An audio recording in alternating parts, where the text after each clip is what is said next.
It's my distinct pleasure to introduce to you the 120th President of the MSBA, and importantly for me, my friend, Mike Baxter.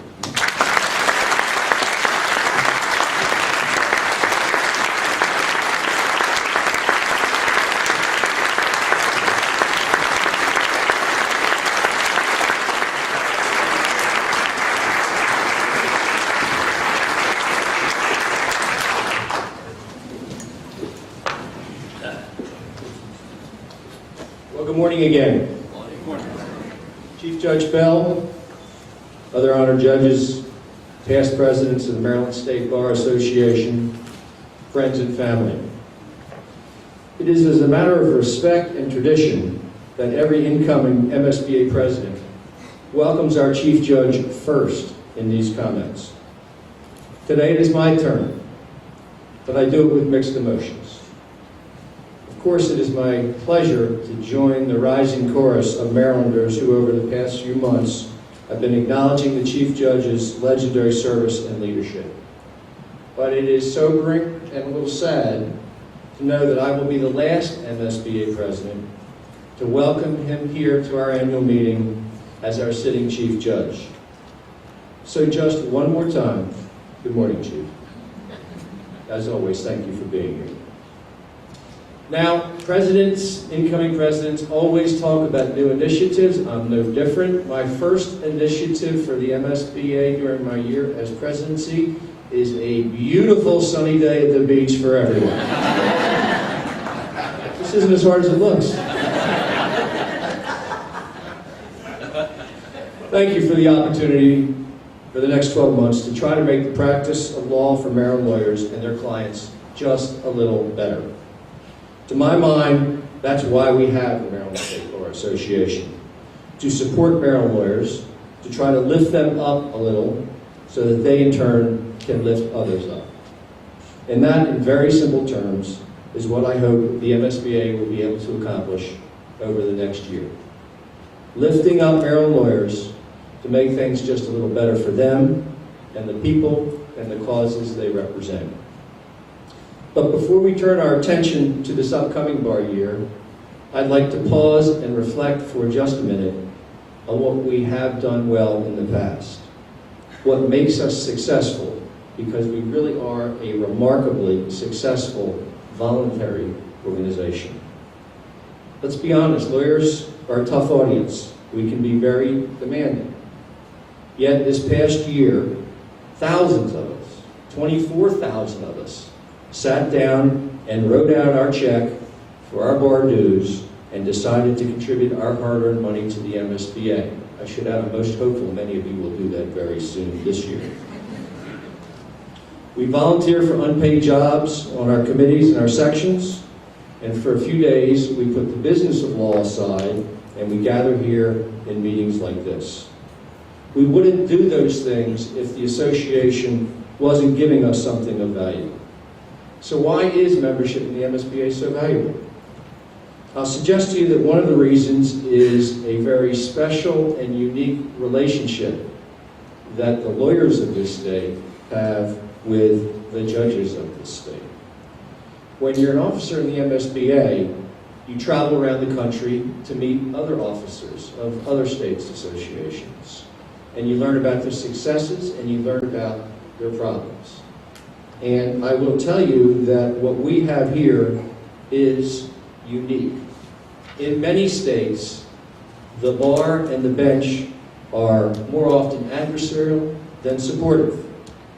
The exact opposite is true in this state. We have fully embraced the concept that the bar needs the bench and the bench needs the bar.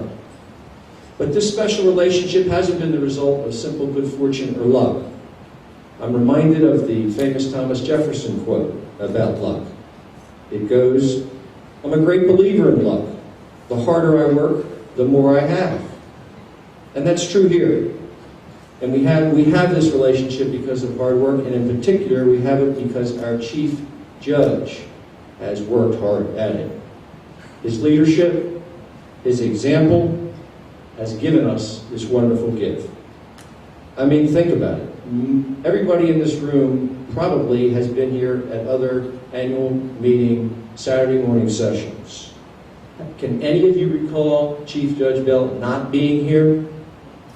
He doesn't have to be here. He's the chief. He can be wherever he wants. And he wants to be here with us every year, and not just this event, at all our events. His booming laugh, his stylish dress, that damn camera. I haven't seen the pictures yet, Jay. You're almost gone. Review the pictures. All those things are very public reminders of his constant and unrelenting support of the MSBA. They are reminders to every judge in this state that lawyers and judges are partners in everything we hope to do. Maybe junior and senior partners, but partners. They remind every lawyer in this state that the phrase officer of the court is a responsibility, not a platitude. And it reminds all of us lawyers that our core values as attorneys are not billable hours, it is not win at any cost, but instead it's equal justice, professionalism, and the rule of law. Now I am hopeful and I am sure that this is not just a fleeting idea, one that will be forgotten after Judge Bell retires, or one that will be forgotten after my bar year is over. This has been an enduring theme that has flourished over many years, and it is something that all of us need to promote and protect in the future, in particular this upcoming year when we will get new leadership at the Court of Appeals. But don't take my word for it. As many of you know, I am a trial lawyer, and trial lawyers have evidence. So for just a minute, if we could, Patrick and Lawrence, let's listen to what a few other lawyers in the state have to say about this. I'll call them, as John Cudell has coined the phrase, lions in the law. The Maryland State Bar Association has had a long tradition of good relationships with the state and federal judiciary. I like to refer to myself as a recovering lawyer after 37 years of doing it, and 10 as a federal judge coming up in November. I mean, the court system really can't function without having a good relationship with the lawyers. I think the relationship between the judiciary and the bar in Maryland is very unique in a lot of respects. There is an annual meeting, usually at the beginning part of the year, between the chief judges of the Maryland courts, the president-elect, and past president of the Maryland State Bar Association, and the two law school deans.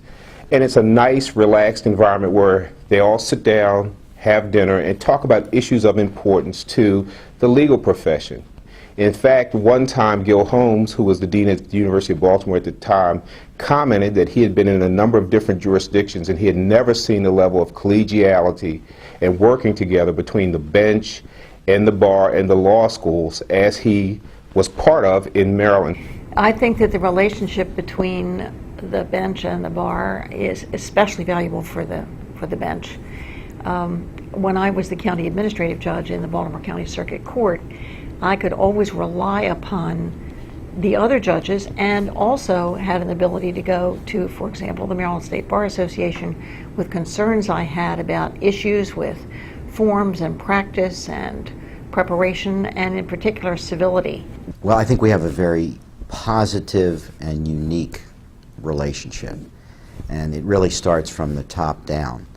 Chief Judge Bell has been a leader in trying to make sure that there is a bridge that connects the judiciary with the bar at all levels, at the state level and at the local level. Judge Bell is the man of all seasons. He is everywhere and goes to everything. And I don't think anybody could ever criticize him for being absent from some important matter to the bench and bar in Maryland. When I was president-elect of the bar, we have a reception at the annual meeting, and my family came, and I'm from Harford County, and my folks are country folks, so to speak, and my father was very intimidated about the prospect of meeting all these important people that he would meet at this function. And I told my father, "You'll do fine, you can talk to anybody." So who does he sidle up beside at the meeting Judge Bell.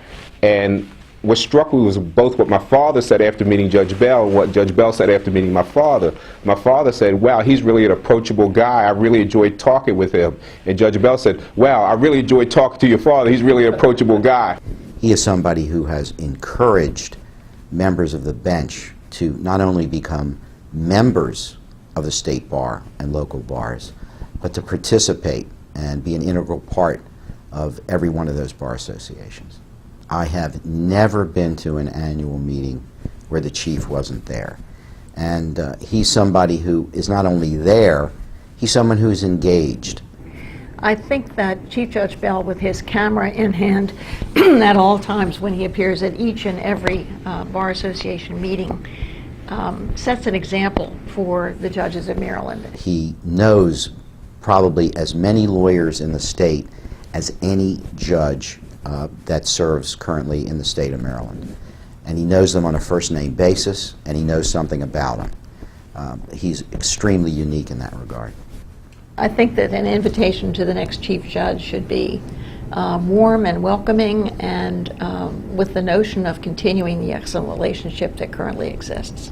Our arms are open. We have seen in this state that Maryland is a leader both on the national level and on the state level in many initiatives.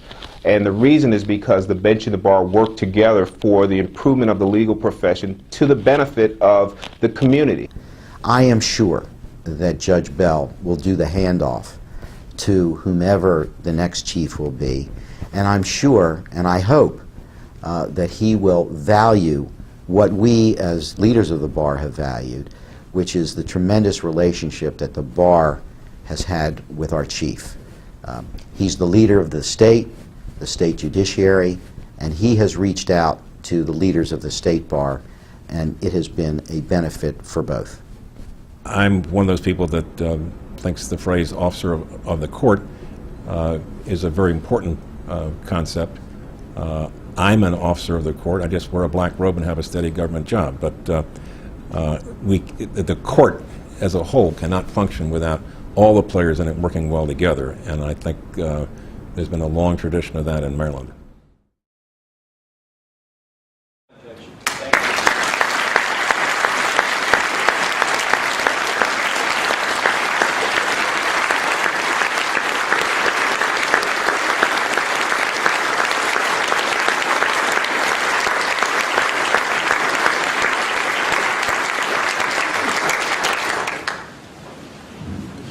Let's make sure before we race to the future that we really do preserve this unique and fragile relationship. We invite our next chief judge, and here my notes say, check paper before you talk. Nothing yet has happened. We invite our next chief judge to help us continue that tradition. Come to our meetings, encourage all of our judges to get involved in the MSBA, and if you need help in Annapolis or anywhere, just ask. The lawyers of this state value an independent judiciary as much as the bench does. We in turn ask only that you listen to our concerns and include us in your conversation on issues like professionalism, pro bono, and mandatory continuing legal education. They impact all of us. Nobel laureate Albert Gore, when he accepted his Nobel Peace Prize, quoted a fairly obscure African proverb, which makes my point better than I can. It says, if you want to go quickly, go alone. If you want to go far, go together. And on behalf of the MSBA, my only request is that we continue going together and far. Okay, as mentioned a few minutes ago, my hope for this bar year is to find a few ways to help Maryland lawyers, to lift them up, to make the practice a little easier, a little more satisfying, and a little more enjoyable. That is why the MSBA exists. The very first part of our mission statement is that we shall effectively represent Maryland lawyers. And this is in there not just for our individual benefit or to fill our coffers, because if we can make the practice of law better for Maryland lawyers and a little bit easier, each of us will be more willing and able to tackle the big issues like equal justice and respect for the rule of law. If lawyers are less worried about the business of law, we can be more focused on the profession of law. And let me, if you'll indulge me for a minute, just tell you a short story, a true story. 5 years ago, I was down here for this very meeting, and a young man, a boy, he was very young, broke into my car. And he took a few of my golf clubs, and of course he was caught. And a month or so later, I was subpoenaed down to Snow Hill as a witness. And my first thought, I'm embarrassed to say, was, what a headache. I practice in Baltimore. It's a dead day for me to drive all the way down here. But I did have that subpoena, so I came. I drove down to Snow Hill. They called the case, and a very young and very scared-looking black man came forward. He was all alone. No parents, no lawyer. And I don't think at that minute he had much faith in things like the rule of law or equal justice, if he even knew what they were. He didn't even know if he was going to jail in his mind. All he knew, he was in Snow Hill, he was scared, and he didn't see anybody that looked like him in that courtroom. The story has a happy ending. The judge was great. The young man got probation. I got 2 new golf clubs. It all worked out. But driving back to Baltimore, I started to think about it a little bit more. What I had been worried about that day, as a lawyer, was a few lost billable hours. What I should have been concerned about was the fact that our justice system, our rule of law, and people's belief in it is tested every day. That day we passed the test. That day, unfortunately, the business of law made me forget the profession of law. So fast forward 5 years to today. Again, what I would like to do is to lift a little bit the business of law so that lawyers can pay more attention to our profession. So how are we going to do it? Well, one group of Maryland lawyers who we're going to try to help is our newest lawyers, our current law school graduates. The combination of less jobs and more debt is creating a major hurdle for the next generation of Maryland lawyers. I graduated from law school a long time ago. I was what was then described as an undistinguished scholar, but I was able to get a job. It was not a problem, and I didn't have much debt. Well, those days are gone, and they may be gone forever. New law graduates today are struggling to establish themselves. Those that do get jobs have incredible debt. The conditions do not bode well for a profession that prides itself in the pursuit of traditions like community service and volunteerism. Ask yourself, where will the next generation of Herb Gardens and Bob Bells come from if we don't change something?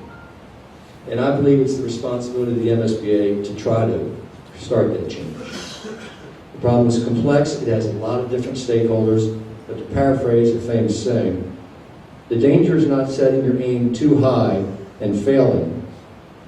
It is setting it too low and achieving it. So we're going to try. I am going to create and have created a special committee on law school graduates.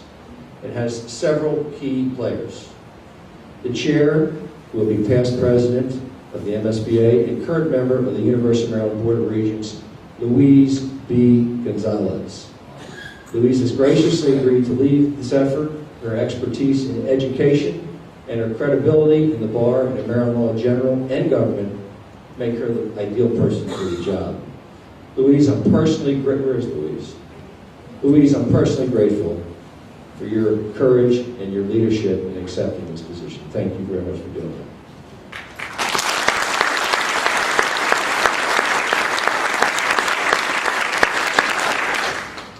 Other key players on this committee, Dean Phoebe Hatton of the University of Maryland Law School and Dean Ron Weiss of the University of Baltimore Law School. I saw Ron before. Are you still here, Dean? Thank you, Dean. Thank you. Dean Hatton couldn't be with us today, but both of our deans, and it has taken some courage for them to get out in front in public on an issue for which law schools across the country have received some criticism. So I thank them for their courage and again for their vision in getting ahead of this problem. Two other key players in the effort are, I guess, now past president, John Crudell and President-elect Deb Shoup. Like most bar initiatives, this one doesn't start and end under one president. The seeds for this project were planted by John when he reached out to both deans to reestablish relationships that had been ended by the demise of MSBA. I was only able to expand those conversations to this special committee because of John's initial efforts. So thank you, John, for your leadership on this as well. Deb Schubert, who will become president next year, 364 and a half days. Where's Deb? She hears me. All right, you hear me. I know you're thinking that a little. Also has agreed to serve on this committee, and she shares some of the very same concerns that I have expressed. Hopefully this committee will issue a full report on their findings and their recommendations. They have a blank slate. I don't know where they'll go. I don't think they know where they'll go with this. But hopefully by this time next year, we'll have a glimpse of some of their conclusions. The issue is big enough that the work of the committee may continue on into subsequent years. And so I thank Deb for her ensuring continuity on that if we need it. Okay, a second initiative, I guess the third one because the weather was the first, will be a new technology committee. All lawyers need the best and newest technology to be competitive in the modern practice of law. That's nothing new. I was frankly surprised that we didn't have a special committee somewhere on technology, and now we do. The committee will guide the association on providing advice and products to all our members. Effective use of technology by lawyers provides a competitive opportunity to all lawyers, solos, small firm, big firm, and we want all Maryland lawyers to have that edge. The Technology Committee will move the MSBA in serving our members electronically. As you heard from Paul Carlin, a new website will be up and running by this time next year, I promise. Right, Paul? Where's Paul? The Technology Committee will make sure that the needs of our sections and our committees are reflected in that new website. That committee will move us forward in adding video conferencing to our bar headquarters this year. We already have a program with a vendor who provides us free sites across the state. All we have to do now is to tap into that. Paul has talked in the past about the infrastructure work that's been done. We're ready to get that installed at the association. Now, to make this committee work, we needed someone who understands both the association and the modern practice of law. So my good friend Keith Trufer, with the law firm of Royston, Muller, McLean, and Reed & Townsend, has agreed to chair that committee. Thank you, Keith, for agreeing to do that.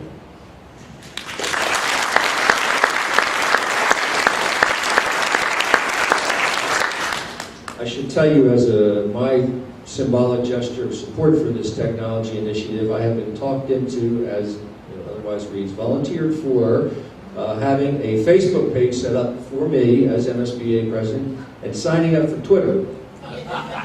Now, most of you should know, if you don't, you should know, that the way you measure your popularity on Twitter is by the number of followers you have. I need followers. You're my friends, I need followers. I have 2 followers at the moment, one of which is my lovely daughter, Nicole.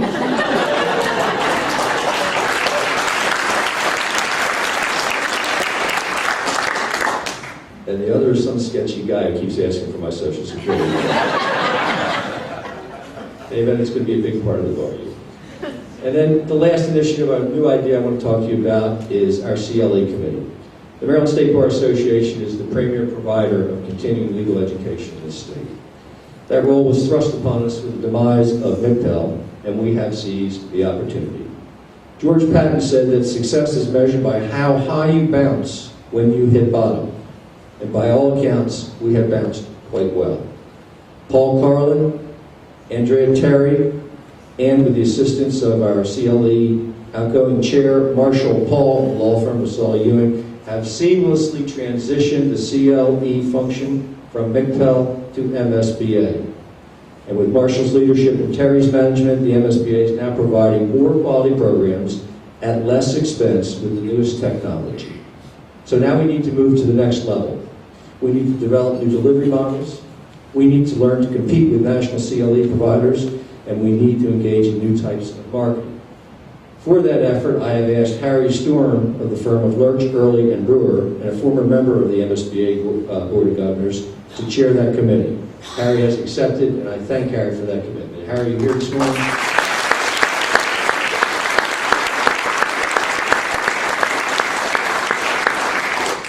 And before I sit down and let everybody go out to the beach, let me offer a few thanks. First, to Barbara Gillis for relieving me and all future presidents of the obligation to make increasingly clever ways of including her in our comments. However, Barbara, as you can see, by mentioning you, I respectfully declined your offer. Thank you, Barbara. My law firm, Baxter, Baker, Seidel, Kahn & Jones. Taking this job is no sacrifice for me. It's a privilege and an honor and a lifetime opportunity. It is, however, a little sacrifice for my partners. So, to everybody at BBSCJ, again, as I said yesterday, thank you so much for supporting me in this. My assistant, Deb Banker. Deb, are you here? Hi, Deb. She is the reason I'm here. She keeps me straight. Without me, there'd be no mic, so thank you, Deb. I really appreciate everything you do for me. I also have my family with me today, and I'm very proud of that, and I'm happy that they could join me on this special day. I'm going to call all your names, and I'm going to ask all of you to stand up and be recognized, and I'm going to tell you this is a great day, because most of the time, when I tell them to do something, they just don't seem to want to do it. My mother couldn't be here, but I know I'm in her heart today. First, my big sister, Barbara Eck, her husband Mike, and their son Chris. Thanks for coming, guys.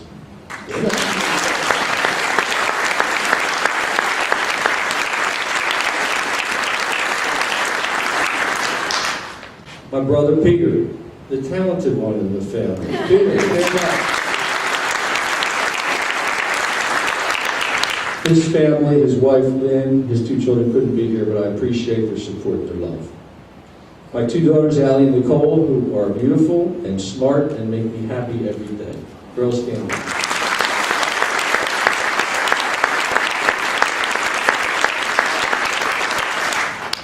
And of course, Mary. You seen that movie, Something About Mary?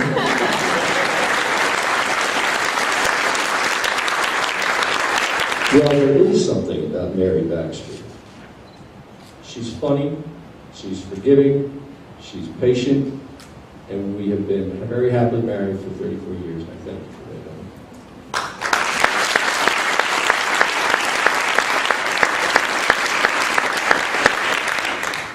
that. I asked Mary recently, what did she think the secret to our long-term love affair was? And she said, it's easy, Michael. We're both in love with the same man. I'm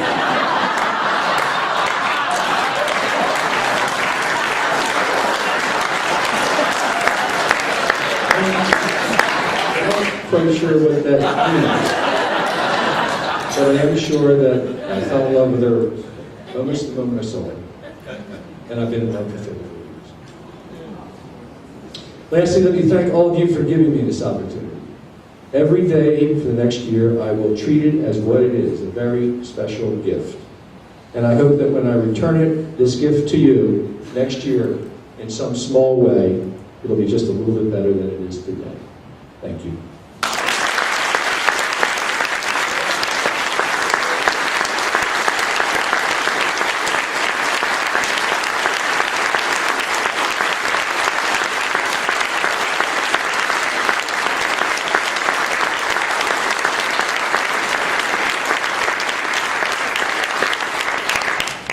All right, absent objection, the meeting will be adjourned. Hearing none, the 117th meeting of the Maryland State Bar Association stands adjourned. Sine die.